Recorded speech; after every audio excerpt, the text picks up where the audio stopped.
భానుకోటి భాస్వరం, కోటి మంది సూర్యులు ఉదయిస్తే ఎలా ఉంటుందో ఆయన కాంతి అలా ఉంటుంది.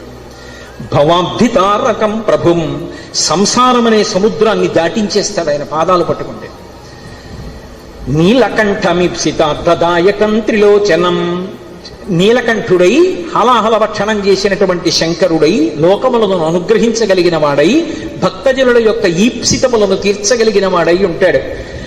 నీలకంఠమీప్సితార్థదాయకం త్రిలోచనం కాలకాలమంబుజక్షమక్షసౌలమక్షరం, చేతిలో అక్షమాల పట్టుకుని జ్ఞానాన్ని ఇవ్వగలిగిన వాడై ఉంటాడు. అందుకే అక్షమాల అంటే ధ్యాన స్థితిని కటాక్షిస్తాడు.